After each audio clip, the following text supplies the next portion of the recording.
There's a certain kind of peace that comes from having one corner of the world that's truly yours. For me, that place was my garage, my workshop, my escape, my sanctuary from every ridiculous HOA rule ever invented. But all it took was one woman to shatter that peace. Karen, the self-crowned queen of our neighborhood. And when I say she crossed a line, I mean she drove right over it, straight into my garage. One evening, I came home, hit the garage remote, and instead of seeing my tool bench, I saw her car parked in the center, like it was a reserved VIP spot. But the real shock? Karen, the same woman who fined people for leaving trash cans out 10 minutes too long, was asleep in the driver's seat, engine running, like my garage was her personal nap station. That was the moment something in me snapped, and that was the moment I decided she was about to receive two surprises she would never forget. Before we jump into the full story, let me know where you're watching from and what time it is there, and if you've ever had a crazy HOA moment, hit subscribe so you don't miss how this ends. I didn't always think of my garage as a battlefield. For a long time it was just my favorite part of the house. I'm a middle-aged guy, pretty simple, give me a sturdy workbench, a decent set of tools, a crackling old radio, and a fridge with a few cold drinks, and I'm happy. The garage was where I went when the world felt too loud. No HOA emails, no passive-aggressive flyers, no urgent community updates. Just me, a half-finished project, and the hum of a box fan in the corner. Then Karen became president of the HOA. It wasn't some grand election. It was one of those sad little meetings where 5 people show up, 3 vote, and suddenly one person has power over everyone's lawn height and Christmas lights. From that day on, it was like someone handed a hall monitor a badge. Karen didn't just take the role seriously, she treated it like a mission. She patrolled the street like she owned it, clipboard in hand, visor on, lips pursed, eyes scanning for violations, trash cans an inch too close to the curb, garden hoses not coiled neatly enough, a lawn chair left out overnight. We joked that if your grass grew a millimeter too tall, you'd get a violation notice with a photo attached. The joke stopped when the letters started arriving. It wasn't just me. The Johnsons across the street got written up because their kids drew chalk on the driveway. The couple on the corner got a warning because their wreath was seasonally inappropriate. An older guy down the road was threatened with a fine because he had a restored truck in his driveway that Karen decided looked too industrial. She loved the rules, but she loved the power even more. Now, I'm not anti-rule. I mow my lawn. I edge the sidewalk. I keep my trash in bins with lids. I don't leave broken appliances on the porch or blast music at 2 in the morning. I'm the guy who pays his dues on time and minds his own business. But with Karen, it didn't matter how reasonable you were. What mattered was that she could tell you what to do. Push back even a little, and she magically found a new rule you'd never heard of. The first time she really got under my skin was a Tuesday afternoon. I was in the garage, changing the oil on my car, when I heard a sharp knock on the side door. I wiped my hands, opened it, and there she was, visor, clipboard, tight little smile. "Hi," she said, using that fake sweet tone people put on right before they complain. Just a friendly reminder that you can't leave your garage door open for extended periods. It attracts crime. I looked past her at my own driveway, then back at her. "I'm standing in it," I said. "Working." "Yes," she replied, "and it's been open for about 40 minutes. She actually checked her watch. I stared at her, waiting for the punchline. It never came. She pointed to a line in the HOA handbook about garage doors should remain closed when not actively in use. I waved a hand at the oil pan, the jack, the tools all over the floor, and said, "I am actively using it." She gave me that thin-lipped look, like she'd just bitten into something sour. "Just be mindful," she said, then turned and walked off, scribbling on her clipboard. From there, it escalated. One week, I got a notice because my trash can lid wasn't fully secured. Another time, it was because my porch light bulb was too bright and not warm-toned. My personal favorite was the warning that my truck was parked too close to the edge of the driveway, which, as far as I could tell, meant she didn't like where I'd put it. What really got to me, though, was her habit of treating other people's driveways like her own personal parking lot. It started small. When she hosted HOA meetings, her car would creep a little into my driveway. Later, when street parking got tight, she'd swing her sedan halfway across the bottom of my drive just for a minute while she dropped something off. Those minutes always seemed to happen exactly when I needed to leave. I tried being civil. The first time, I walked over and said, "Hey Karen, could you not block my driveway? I've got to get to work." She smiled, all fake neighborly charm. "Oh, of course. I was just dropping off some forms. You should have told me you were leaving. On my own property." "Sure." The second time, I said it more firmly. "Karen, this is my driveway. You can't park here." She sighed. Like, I was the one being unreasonable. We're all neighbors. It's just space. We should share. Funny how sharing always meant I got blocked in and she got a free parking spot. Over time, she pushed farther, like a kid testing a boundary. First, the bumper crossed the edge of my property, then half the car.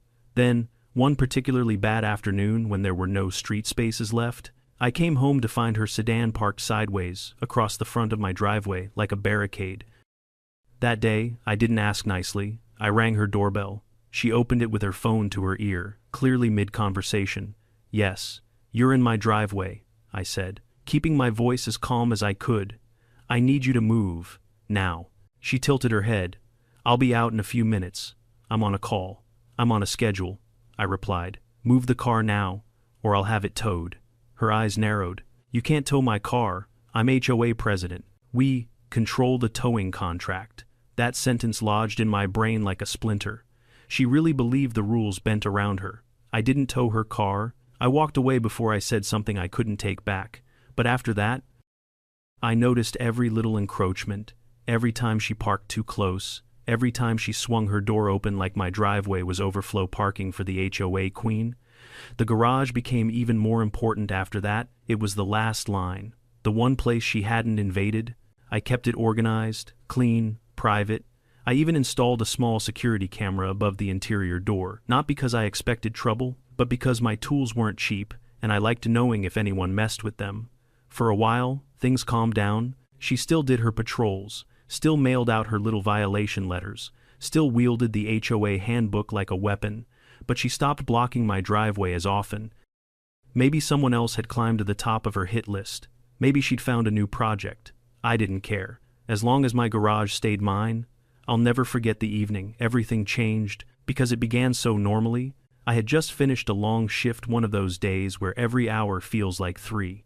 All I wanted was to pull into my garage, close the door behind me, crack open a cold drink, and sit on my little rolling stool while pretending to check on a project I had no energy to touch. The simple rituals of a tired man. That was the plan. I pressed the remote as I turned onto my street, already feeling the relief of home washing over me. The garage door began to rise in that slow, familiar way, and then my foot slammed the brake pedal to the floor. There was a car in my garage, not near it, not blocking it, not barely inside by mistake. No. Karen's gold-colored sedan was parked dead center in the middle of my garage, like she'd pulled in, set the parking brake, and settled into a premium reserved spot paid for with HOA arrogance. I stared into the space as the garage door finished lifting. For a full 3 seconds, my brain refused to process what my eyes were seeing. It wasn't just that her car didn't belong there. It was that she had crossed the final line, the only untouched boundary left on my property. I got out of my truck slowly, as if any sudden movement might make the whole thing even more surreal. I walked toward the garage, half expecting her to jump out and claim some bizarre HOA emergency that required her to commandeer my garage like she was part of a government agency. But as I got closer, I didn't see movement. I saw something far stranger. Karen was inside the car, head tilted back, mouth slightly open, hands folded across her stomach, eyes closed. She was asleep, in my garage, like it was a hotel nap station. For the first time in my life, I actually checked around for hidden cameras.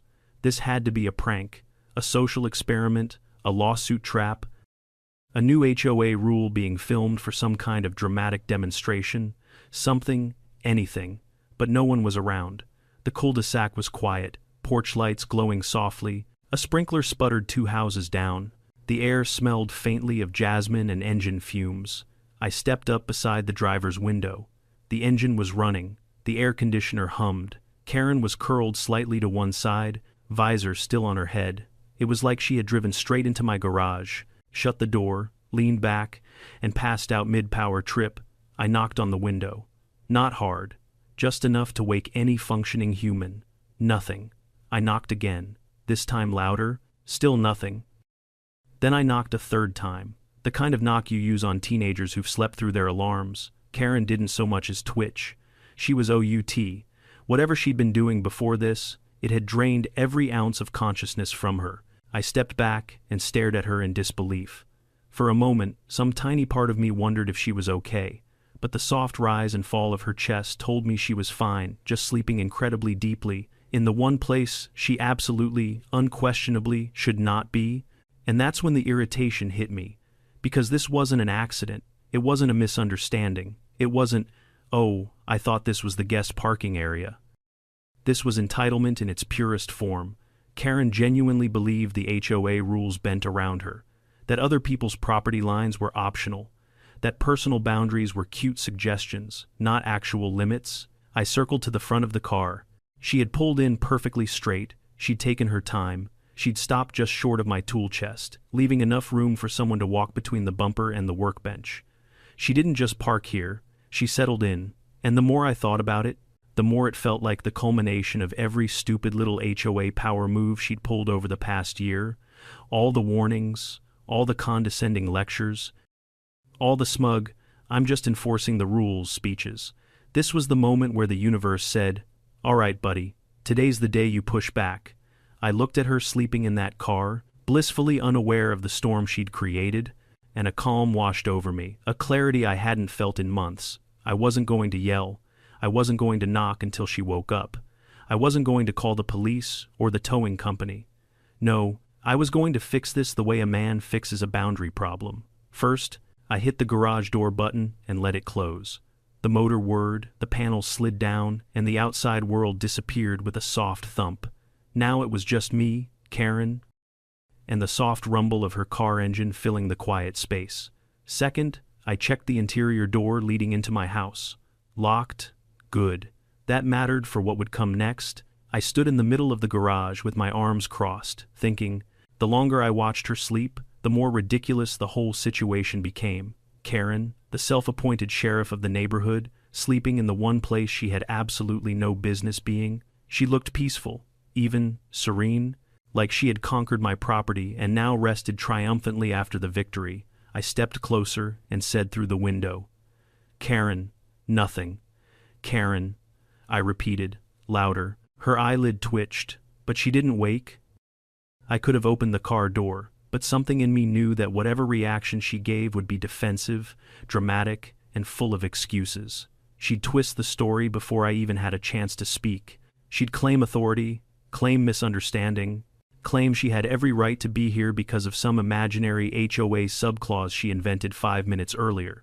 So instead of confronting her right then, I decided to teach her, and that's when the plan came to me clean, simple, poetic. Karen had parked in my garage. Fine. She would experience my garage, every inch of it, including its residence. I smiled to myself and walked into the house. I whistled, once sharp, short, familiar. 2 sets of heavy paws thumped across the tile. Max trotted up first, the serious older one with a chest like a brick wall. Diesel followed with that enthusiastic wiggle he had, a dog who looked like a linebacker with the soul of a toddler. They sat in front of me, heads tilted, waiting for the cue. Boys, I said softly, we've got a situation. Their ears perked. There's someone in the garage who doesn't belong. Max let out a low, rumbling sound, not a growl, more like a question. Who? Karen, I said. Both dogs reacted exactly the way you'd expect from 2 Rottweilers who had, on multiple occasions, watched me rant about HOA violations. Diesel wagged harder. Max's posture shifted into full guard mode. Let's go say hello. I opened the interior garage door, their noses lifted immediately, catching the scent of a stranger. Max padded forward first, eyes locked on the object inside the car. Diesel followed, nails tapping across the concrete in eager little clicks. The sight of those 2 massive shadows approaching the car was beautiful. They stood directly in front of the driver's window, staring at Karen with the patient intensity of creatures who fully understood personal boundaries and deeply mistrusted those who ignored them. Karen slept on. I folded my arms, leaned against the workbench, and waited. Because sooner or later, she was going to wake up, and when she did, the The two surprises were going to redefine the word regret. Max was the first one to notice when Karen finally stirred. He didn't bark, he didn't growl, he just stood there, this 120-pound wall of muscle and discipline staring through the glass like a bouncer, waiting for a drunk customer to realize they were in the wrong club. Diesel, meanwhile, was pacing excitedly beside him, tail wagging so hard his whole back end swayed with it. To him, everything was a fun surprise. To Karen, well, she was about to have a very different experience. Her eyelids fluttered, her head shifted slightly, then her visor slipped sideways. Landing crooked across her forehead, she wrinkled her nose, stretched once, and blinked herself halfway awake. Her eyes opened fully. They met Max's eyes first. It was like watching someone flip from sleepy to terrified. In a single frame, her mouth fell open, her whole body jerked upward. She gasped so sharply I could hear it through the glass. And then, right on cue, she let out a scream worthy of a low-budget horror movie. Max didn't move. Diesel froze, confused. I bit the inside of my cheek to keep from laughing. Karen scrambled backward, slamming her shoulder against the door. Then she twisted and tried to climb into the back seat. But her foot got tangled in her purse strap, and she half fell, half flopped over the center console. It looked like someone had tossed a mannequin into a dryer. All limbs and panic. Inside her sealed little bubble, she shouted something I couldn't hear clearly, something like, "Get away," or "Help," or possibly "Dog demon." Based on the expression, it could have been any of the three. She fumbled for the door handle. Locked. She hit the lock switch. Still locked. She looked up at the garage door. Closed. Then she looked at the interior door leading into the house. Also closed. She was trapped, and she knew it. Her next scream was louder, higher pitched, and broke halfway through like a ninth grader at choir practice. Diesel barked once, not aggressively, just startled by her volume, and that sent her into another spiral of flailing limbs and muffled shrieks. I stepped forward, leaning my elbows casually on the hood of her car, watching her through the windshield like I was enjoying a matinee performance. "Karen," I said calmly through the glass. "Good morning." She mouthed something along the lines of, "Let me out," punctuated by frantic pointing gestures toward the garage door. Now, I want to make something clear. I wasn't trying to terrorize her. My dogs weren't dangerous, not unless someone threatened me directly. But Karen didn't know that, and frankly, given everything she'd put the neighborhood through, a little respectful fear of boundaries seemed overdue. "Relax," I said, still calmly. "They're friendly, mostly." Her eyes bulged. Diesel stepped forward and put his paws on the door, peering in excitedly. Karen shrieked again, so loudly he backed up in confusion. That's when I noticed something strange. Her breathing was weird, shallow, quick, her chest rising and falling too fast. At first, I thought it was pure panic, but then she sneezed. Loudly, violently, the kind of sneeze that looks like it shakes a person's soul loose. She froze afterward, eyes widening again. She sniffed once, then sneezed again harder. "Oh no," I murmured. And then came sneeze number 3, which was accompanied by her eyes watering, her nose reddening, and her voice croaking something unintelligible. Karen wasn't just scared. She was allergic. To dogs. Spectacularly, explosively allergic. She sneezed a 4th time so forcefully that her visor flew off completely. Then a 5th, then a 6th. Diesel tilted his head. Concerned, Max just sat down, stoic as ever, like a soldier watching his commander unravel. "Oh boy," I muttered. For a brief moment, I wondered if this was still a prank, or if it had escalated into something more serious. Allergies can be tricky. I didn't want her having a medical emergency in my garage. That was the kind of HOA nightmare no one wanted. But then Karen spoke. Between sneezes, she managed to shout, "Why are there dogs in here?" I raised an eyebrow. "Karen, why are you in my garage?" She tried to respond, but another sneeze tore out of her with hurricane force. "I ate you, can't a chew breathe." I doubted that. She was yelling quite loudly for someone unable to breathe. Still, I softened a little, just a little, but not enough to let her out immediately, because here's the thing. This wasn't about punishing a woman with allergies. This was about consequences, something Karen had avoided her entire HOA presidency. She'd lectured elderly neighbors until they cried. She'd fined single parents for leaving bikes out for 10 minutes. She'd threatened people with legal action over bird feeders. This wasn't revenge, this was balance. And she wasn't actually in danger, just miserable. There's a difference. She sneezed again, clutching her steering wheel like it was a life preserver. Please, open the door. I sighed dramatically. Karen, I would have opened it sooner, but see, you're trespassing, and as HOA president, you know how serious that is? She whimpered something that sounded like, I'm sorry, but it was buried under another sneeze. Max took a step closer to the car again. Sniffing at the door, Karen screamed and sneezed simultaneously, a sound I hope I never hear again. Her makeup was running, her eyes were swollen, her face was red. She looked like someone who had just lost a fight with a pollen-filled tornado. That's when Diesel, sweet curious Diesel, pressed his nose against the window. She shrieked so high-pitched that even Max blinked in surprise. Okay, I finally said, raising my hands. Okay, lesson learned, right? She nodded frantically between sneezes. And you're never parking in my garage again. More frantic nodding, more sneezing. And you're going to respect everyone's property lines from now on. She nodded so hard her hair shook loose from its bun. All right then. I walked toward the garage control panel. Karen tracked my movement with desperate eyes. I clicked the button. The garage door groaned and began rising. Fresh air rushed in. Light flooded the space. Karen sneezed once more, then immediately fumbled with her keys and started the process of backing out. Except she was shaking so badly, it took her 3 tries to shift into reverse. When she finally pulled out into the driveway, she braked halfway into the street and put the car in park again. She lowered the window just enough to yell, I'm a coup, sorry, before sneezing again and speeding away without waiting for a reply. Max looked up at me. Diesel wagged happily. Good work, boys, I said, scratching their heads. The garage felt peaceful again, quiet, mine, and for the first time in months, I felt like the neighborhood bully had finally met a boundary she couldn't cross or sneeze her way through. She wouldn't be parking in my garage again. Not unless she wanted another allergic enlightenment. Karen didn't leave the neighborhood right away. In fact, she only made it as far as the end of the cul-de-sac before slamming the brakes again. From my driveway, I could see her silhouette through the windshield, one hand gripping the wheel, the other frantically wiping her nose as she sneezed yet again. Her car rocked slightly each time, her whole body jerked with another allergic explosion. I almost felt bad. Almost. Max sat beside me, head tilted, as if he too was wondering whether we had accidentally broken the HOA president. Diesel just plopped down and scratched behind his ear, blissfully unaware of the psychological and sinus warfare he'd just participated in.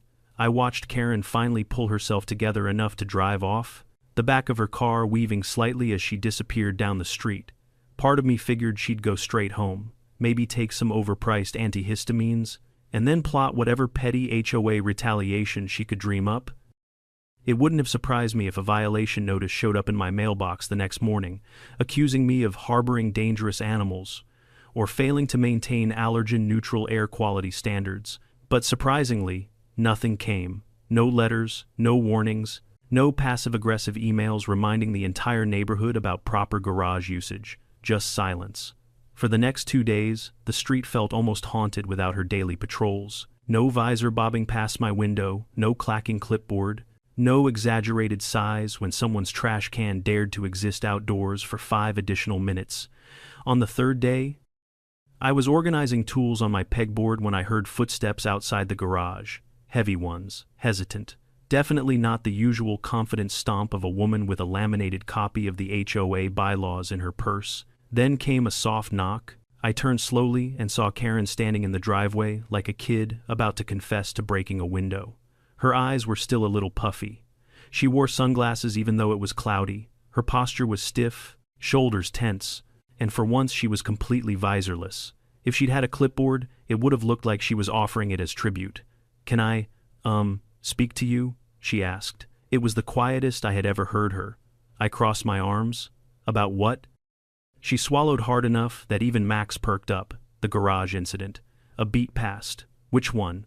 I asked casually. She winced. The one where She hesitated, as if saying it out loud might summon Diesel back to sniff her again. The one where I ended up in your garage? With your dogs. I nodded slowly, waiting. Karen inhaled deeply, clearly struggling to find the right words. Then she finally said it. I'm sorry. It was barely audible. Like a deflating balloon, she repeated it, this time louder. I'm sorry for parking in your garage. I shouldn't have done that. If someone had told me the HOA president would stand on my driveway, apologizing, I would have assumed they were having a fever dream. But there she was, the woman who'd fined the Petersons 3 times in 1 month for unapproved garden ornamentation, looking like she'd been spiritually crushed by a pair of Rottweilers and her own immune system. I didn't say anything immediately. I let the silence sit there until she shuffled uncomfortably. I honestly didn't mean to fall asleep, she continued. I was exhausted. I'd been dealing with complaints all day, and I thought I'd just sit for a moment. I wasn't thinking. That much was clear, I replied. Her cheeks reddened. And the dogs surprised me. You screamed loud enough to wake the dead, I said. Diesel thought you were inviting him to play. She visibly shuddered. I am very allergic, I noticed. Another awkward silence stretched. Finally, she said, I want to make things right. I realize I've been overstepping with a lot of people, and with you most of all. That was putting it mildly. She stiffened her shoulders, bracing herself. If you want to file a complaint against me with the HOA board, I won't stop you. You'd have every right. I raised an eyebrow. You are the HOA board. Her lips tightened. Well, the rest of them would hear it. Ah, yes. The other members, the treasurer, who was terrified of conflict, the secretary, who mostly showed up for snacks, and the vice president, who only volunteered to impress his girlfriend. A formidable judicial body indeed, I sighed. Karen, I don't want to file anything.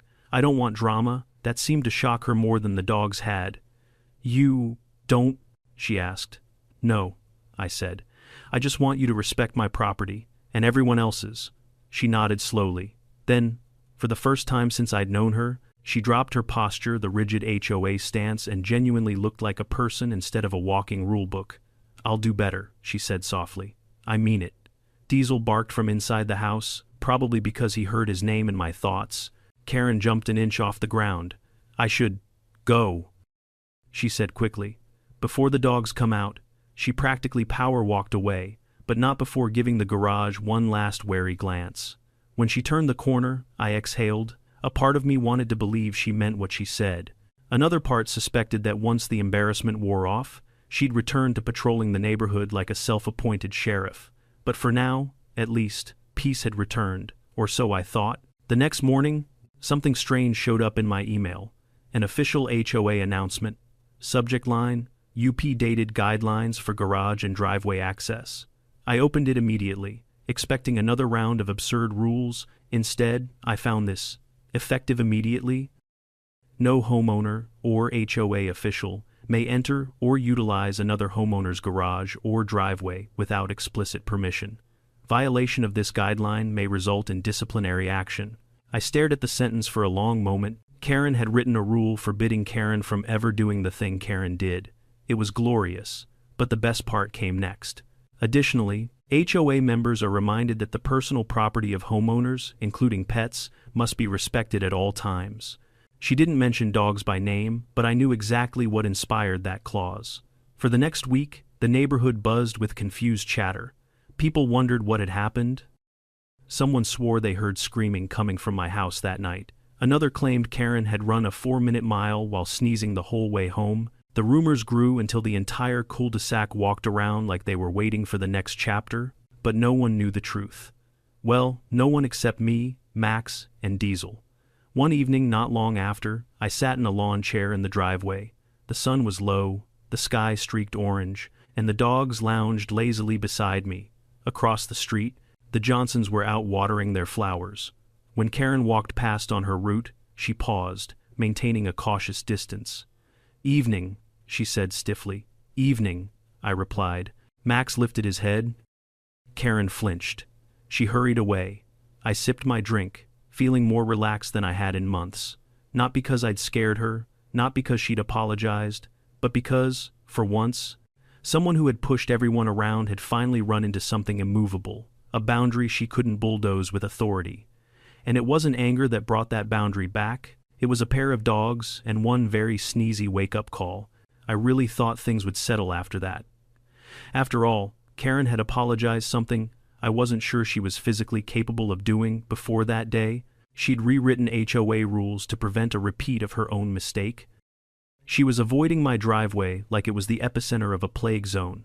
Everything suggested the universe had finally rebalanced itself. But with people like Karen, balance doesn't last long. A week went by without a single violation notice appearing on anyone's door. 2 weeks without her marching down the sidewalk like a mall cop on a mission. 3 weeks without so much as a passive-aggressive email about trash bins. The neighborhood actually relaxed. Kids played outside again without fear of being cited for excessive sidewalk chalk. People left porch lights at whatever brightness they wanted. The Johnsons even dared to put out a flamingo garden ornament, a bold move that would have guaranteed a warning letter in the old regime. It was peaceful, too peaceful, because when someone like Karen disappears from public HOA activity, it only means one thing: she's busy plotting something new. I didn't notice the signs at first. The way her blinds were always half open, as if she was studying the street. How she paused when passing my house, checking for the dogs before walking faster. How she wasn't patrolling, but she wasn't resting either. She was thinking, and as anyone who's dealt with a power-hungry HOA president knows, Karen thinking is a dangerous thing. One afternoon, I was in the garage carving a piece of cedar for a small shelf project. Max lay near the doorway, keeping watch, while Diesel gnawed on a rubber ball that had seen better days. The smell of sawdust mixed with warm air, a simple, comforting scene. Then I heard footsteps, slow, hesitant. Karen appeared at the edge of the driveway again. "Hi," she said. Max stood up. Karen immediately took a full step back. "He's fine," I said. "He's just being protective," she swallowed. I need your help, sort of." That was unexpected. Karen never asked for help. She issued orders. I set down the wood piece. "With what?" She glanced around like she was afraid someone might overhear. "There have been complaints," I raised an eyebrow. "About what this time? Lawn gnomes, wind chimes, tulips growing at a rebellious angle?" She didn't laugh. Karen never laughed, but especially not today. "Not those. Something about security. People feel unsafe." "Unsafe," I repeated. "In this neighborhood, yes." She clasped her hands nervously. "They say someone is watching the neighborhood, taking notes, writing things down." I stared at her. "Karen." "That was you, for the past 2 years." "I know," she said, cheeks coloring. "But this is different. Someone who isn't me." "Now that was interesting," she continued. "A few neighbors mentioned seeing a man walking around at night, clipboard, flashlight, checking houses. They thought it was HOA related, but it wasn't." I crossed my arms. "So, you want my help because—" She looked down at her shoes, a gesture I didn't think she was capable of. "Because I realized something after. The garage incident. I can't keep doing everything alone, and people trust you." That last bit hit me harder than I expected. People trusted me? Sure, I said hello. Helped lift heavy things, loaned out tools, but trust. I wasn't the neighborhood spokesperson. I wasn't a leader. I was just the guy who wanted to be left in peace. But Karen believed it, and frankly, the idea of someone creeping around at night with a clipboard sounded alarming enough to take seriously. "Okay," I said finally. "What do you want me to do?" "Just keep an eye out," she said. "Tell me if you see anything unusual." I nodded. "Fine." She relaxed slightly, then looked into the garage as if expecting the dogs to leap at her. And what?" I asked. She hesitated. "I know I've been difficult. I'm trying to be better. I really am." Before I could respond, she turned and hurried off like she'd just confessed a crime. After she left, Max bumped my leg gently, sensing I was deep in thought. Diesel dropped his chewed-up ball at my feet, demanding emotional support in the form of fetch. I scratched Max's ears. "You think she's serious?" He wagged once, neither yes nor no. The truth was, I didn't know what to think. Karen, changing her behavior, was like a wolf deciding to take up vegetarianism. Technically possible, but not likely to stick. Still, the way she spoke, that tremble in her voice, felt real. For the next few nights, I kept an eye on things, turned on the porch camera, walked the dogs a little later, stayed out in the driveway longer than usual. Nothing happened. On the 4th night, though, around 11:30, Max lifted his head sharply. Diesel stood too, ears perked. Dogs notice things before humans do, changes in sound, scent, movement. I followed their gaze toward the far end of the street. A figure moved in the shadows, tall, slow steps, clipboard in hand, flashlight beam sweeping the ground. Karen's story suddenly didn't seem so ridiculous. I whistled softly. Max and Diesel stood beside me, forming a silent flank. The man paused, turning toward us. Light caught his face a stranger. He squinted. "Evening," he called out. I didn't reply. Neither did the dogs. He took a step forward. I didn't give him the chance to finish. "What are you doing out here?" I asked firmly. "This is a private neighborhood." He lifted the clipboard. "Routine inspection? By whose authority?" He hesitated. "Wrong answer." Max moved a step forward. Diesel followed, their posture suddenly much less casual. The man swallowed. "I was hired." Someone said they needed surveillance documented HOA business. My jaw tightened. Karen used to hire no one. She did everything herself, too controlling to delegate, which meant, "Who hired you?" I asked. He looked down. It was anonymous. Cash payment, instructions left in an envelope. A cold realization crept up my spine. Someone was trying to stir things up. Someone wanted Karen blamed. Someone wanted the neighborhood destabilized. And Karen thought it was her fault? The man shifted nervously. "If this is a problem, I can leave." "It is," I said. "Leave. Now." He didn't argue, just turned and walked briskly toward his car, parked half a block away. Max huffed. Diesel growled softly, just enough to push him along quicker. When he drove off, tires squeaking slightly on the pavement, the street fell silent again. I stood there for a long moment, processing everything. Karen wasn't the villain this time. She wasn't the problem. She was the target. And that meant something I never thought I'd hear myself say. I needed to talk to her, not as an annoyed homeowner, but as an ally. The next morning, I knocked on her door. She opened it wearing pajamas and holding a mug that said, HOA, honoring our authority. I chose not to comment on that. "Karen," I said, "we need to talk." She tensed. "Did something happen?" "Yes. And you're not going to like it." She swallowed. "Is it about them?" She pointed vaguely in the direction of my dogs. "No," I said. "It's about someone trying to make you look bad, and they're doing a disturbingly convincing job." Her face paled. "What do you mean, someone hired a man to walk around at night pretending to be an HOA inspector?" Karen blinked. "Why would anyone do that?" "Because," I said carefully, "someone wants the neighborhood to think you're still abusing your authority." Her hand tightened around the mug. "But I'm not doing anything. I've been trying to fix things." "I know," I replied. "Which means someone else is trying to undo that?" She sank onto a chair near the entryway. "Who would do that?" "I don't know," I said, "but I can help you find out." Karen looked up at me, truly looked, and for the first time, there was no judgment in her eyes. No superiority, no clipped tone, just fear and gratitude. "Why would you help me?" she whispered. I shrugged. "Because I don't like bullies, and right now, someone's trying to bully you." Her eyes welled, not with allergic tears this time. "Thank you," she said softly. Diesel barked in the distance as if to seal the pact. Max just sat stoically, as usual, and just like that, the woman who once made the whole neighborhood miserable had become someone worth standing beside. We just didn't know yet how far the sabotage went, or who was behind it, or how dangerous things were about to get. But we were going to find out, together. Karen sat very still, her fingers wrapped so tightly around her coffee mug that I half expected it to crack. For a long moment, she didn't say a word. She just stared past me, lips pressed together, eyes flickering with calculations, fear, and something I hadn't seen from her before, vulnerability. I waited. Pushing Karen never worked. She pushed back twice as hard. But when she reached her limit, when she finally broke past the protective layer of authority she wore like armor, she often slowed down just enough for the real person to surface. "This isn't supposed to happen," she whispered. "What isn't?" She looked up at me. "HOA presidents don't get targeted. HOA presidents are the ones keeping order. If someone wanted to sabotage me," her voice trailed off, "then maybe I've made more enemies than I thought." I didn't argue with that. Karen had a talent for irritating people so consistently that half the neighborhood probably fantasized about her resigning.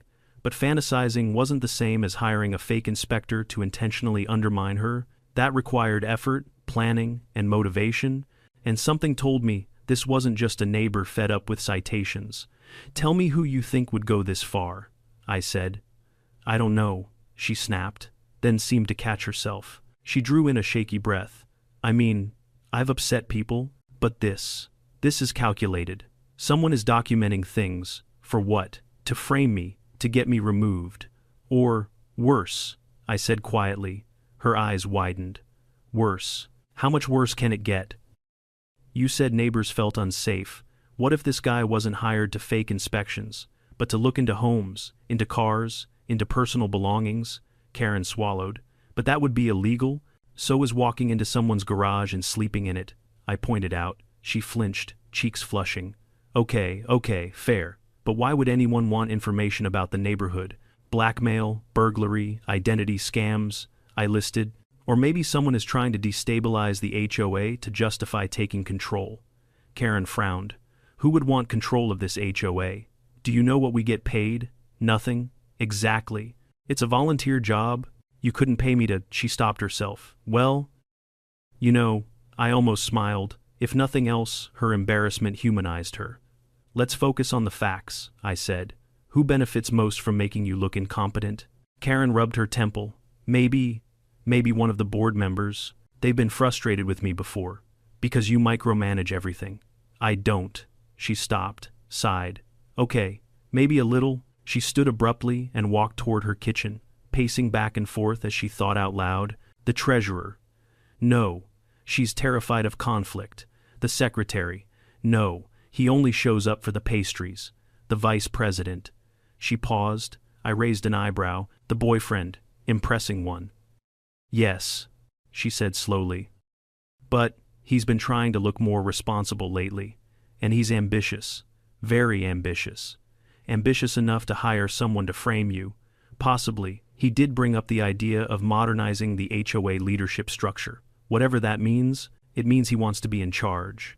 Karen froze, and for a moment I saw it click in her mind how this surveillance actor could provide ammunition for a coup, a scandal, a forced resignation, someone trying to dethrone the HOA queen.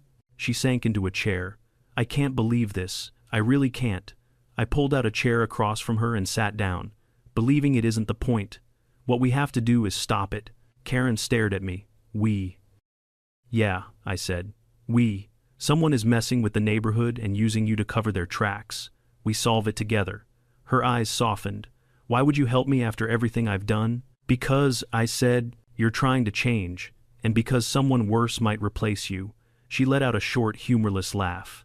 That's terrifying. Before I could respond, there was a loud crash outside. A trash can tipping over. Diesel barked from my yard, sounding the alarm. Max growled, a deep, resonant sound that made goosebumps rise on both our arms. Karen and I shot to our feet simultaneously. That came from the side of the house, I said. Diesel barked again. More urgently this time, Karen covered her mouth. You don't think the man came back, do you? Only one way to find out. We hurried outside, sticking close to the wall. Diesel sprinted ahead, tail stiff, barking toward the gate. Max stayed between Karen and the noise, a naturally trained guard dog, positioning himself exactly where he needed to be. When I reached the gate and yanked it open, a figure jumped back in surprise. I almost punched him before I processed who it was. The vice president of the HOA. Brandon, tall, annoyingly handsome, hairstyled like he belonged in a shampoo commercial, clipboard in hand. Whoa, hey, calm down, he yelped, throwing his arms up as Max stepped forward. Hackles raised. What the hell are you doing in my side yard? I demanded. I wasn't in your yard, he stammered. I was just passing by, taking notes. On what? I said sharply. He swallowed. On property maintenance. Karen stepped forward, her voice cold. Property maintenance isn't done in people's yards at 11 at night? He looked startled to see her. Karen, oh, I didn't expect you here. Karen folded her arms. Clearly. Brandon's eyes darted between us, his clipboard clutched tightly like a security blanket. I was just doing some preliminary checks for next month's meeting. Nothing suspicious. Karen took a step closer, her face inches from his. Do you think I'm stupid, Brandon? He blinked. What? No? Of course not. You hired someone to impersonate an inspector, didn't you? His face drained of color. What? No. That's ridiculous. Is it? Karen said, her voice low. Because I've been watching you, and you haven't just been taking notes, you've been snooping. Max growled again. Brandon backed up until he hit the fence. I didn't hire anyone, he blurted. I swear. Then why is someone walking around with a clipboard at night pretending to do HOA inspections?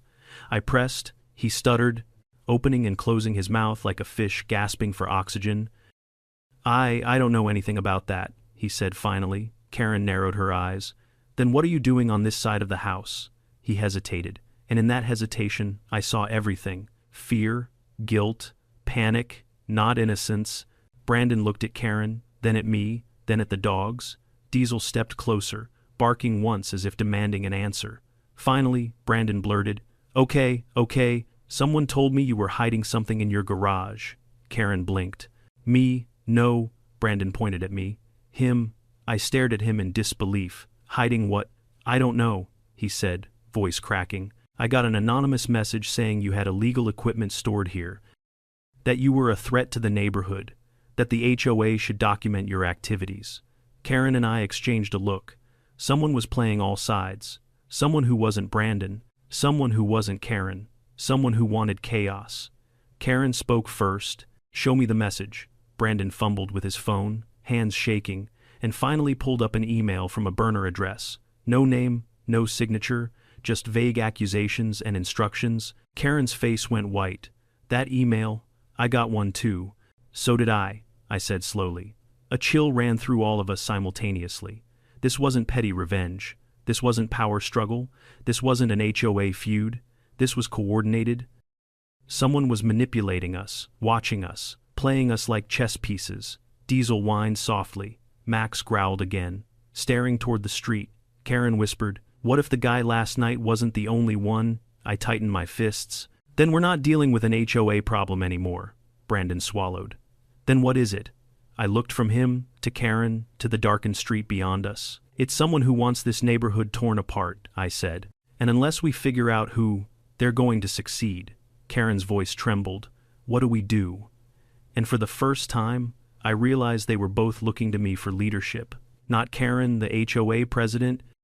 Not Brandon, the ambitious ladder climber. Me, the guy who just wanted to be left alone. I took a deep breath. We find out who's behind this, I said. We stop them, and we protect this neighborhood together. Karen nodded slowly. Brandon nodded faster, mostly because Max stepped closer. Diesel barked once, as if sealing the agreement. None of us knew how deep the sabotage went. None of us knew who we were up against, but one thing was clear. This was no longer about garages, dogs, or petty HOA drama. Someone was hunting us, and we were done being prey. Everything felt heavier after that night. Not just the air or the silence, the entire neighborhood felt different. As if the foundations beneath our quiet little street had shifted. People still watered their lawns, kids still biked around the cul-de-sac, porch lights still flickered on at dusk, but beneath all of it ran a current of unease, a sense that someone was watching, evaluating, waiting. Brandon, for all his earlier bravado, stayed glued to Karen's side like a panicked intern trying not to get fired. Karen, for the first time in her HOA career, stopped thinking about rules and started thinking about safety. And I found myself in the strange position of being the one level-headed adult in the room. A week passed. Every night, I walked the dogs a little slower, listening for footsteps that didn't belong, watching the shadows, checking corners. Max was a sentinel, silent, alert. Diesel was the enthusiastic patrolman, sniffing everything twice just to be sure. Nothing happened. Until it did. It started with an email. Not from the HOA, not from a neighbor, not even from a burner account. This one came from a name I recognized, a name that shouldn't have been involved in any of this. When I opened my inbox early Saturday morning, half asleep and sipping coffee, I saw it, from Douglas H., subject, We need to talk. Douglas, the former HOA president, the man Karen replaced, the man who resigned due to stress. The man I hadn't seen in over a year since he moved out of the neighborhood. Why was he emailing me? The message was short. You're in danger. They're coming for you next. Meet me at 6 p.m. behind the old maintenance shed. Come alone. There it was, the kind of message you see in movies right before everything explodes. I stared at my laptop for a long, silent minute. Max sensed something and rested his head on my knee. Diesel brought me one of his chew toys. Completely unaware that his timing was both adorable and painfully unhelpful, Karen arrived at my door 30 minutes later, hair frazzled, holding a stack of HOA paperwork she probably grabbed just to look official. "I got another email last night," she said without greeting. "Did you?" I hesitated. "Yes. From a name this time." "Yes," she swallowed. "Douglas, the fact that she guessed it instantly told me everything. Someone wasn't attacking Karen. Someone wasn't targeting the HOA. Someone was targeting the position. I think he knows something," I said. Karen nodded. "And you're going to meet him, aren't you?" "I don't see any other choice." Brandon appeared behind her like he'd been eavesdropping the whole time. He held a clipboard, of course he did, but he looked nervous rather than confident. "You can't go alone," he blurted. "I have to go alone," I said. He was specific. Karen stepped forward. "Then we'll follow at a distance."